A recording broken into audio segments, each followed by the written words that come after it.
Isang mapagpalang araw po sa ating lahat mga idol. Bali pang day 27 na po kami ngayon. Ano po?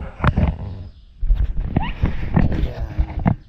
So dito mga idol, ito na po yung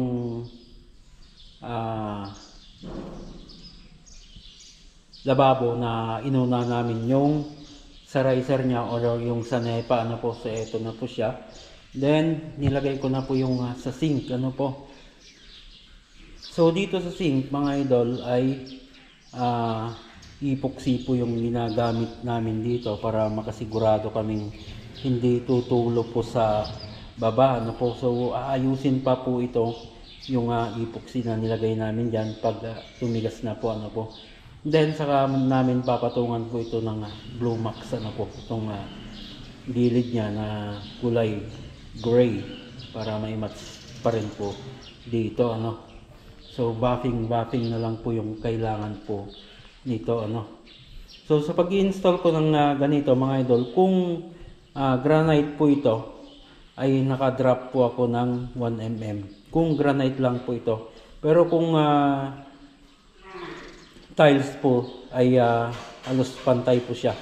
So kung bakit mga idol naka-drop ako ng at least 1mm or less than 1mm dito, ay kung sakaling magpa-buffing pa ulit sa katagalan po ng panahon, kung sakaling magpa-buffing ulit yung may-ari o pakintabin ulit ito, sapagkat alam nyo naman mga idol, lutuan ito or patungan ng mga kung ano nung gamit, ano po, ay pwede pa rin i-buffing ng o kaskasan nito para kumintab po ulit. Ano, yan, para hindi po ma-damage yung sa sink. Ano po, so less than 1mm yung drop po yan. At nakabit na rin po ito sa kabila. Yan, so pinatungan muna para hindi umangat, para kumapit yung epoxy na nilagay po namin. So backsplash na lang po yung kulang yan. Then dito mga idol sa sa may island nya, yan, nailagay na po yung harang dyan sa baba. So 3/4 po ito na board. Ano po, tatapalan ko yan ng WPC fluted panel. Yan. Then lahat po ng doorknob pala mga idol ay nailagay ko na po. Ano, so pwede na po ilock po ito, itong mga door nga. Ano, nilagay ko na rin lahat yung sa striking plate.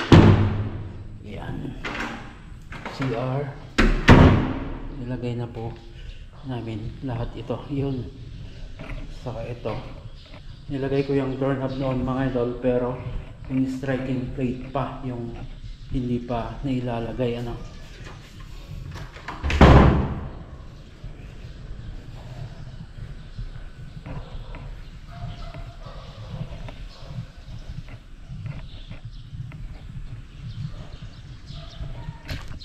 then ito mga idol, ito na yung pinabuo natin. Ano, yung tiles nya. Yan, so mas magandang tingnan. So yun na lang yung gagawin dito, saka yung riser ng yan sa may hagdanan. And then dito saka isang poste na lang po. So sa estimate natin mga idol, ay last day po ng mga karpentero sa mason. Ano, bukas ang may iiwan na lang po dito ay mga pintor. Yung pintor na lang, saka yung kulay dito sa labas. Okay, hanggang dyan mga idol. Yan po yung nangyari ngayong day 27. Lagi po tayong mag-ingat at God bless po sa ating lahat.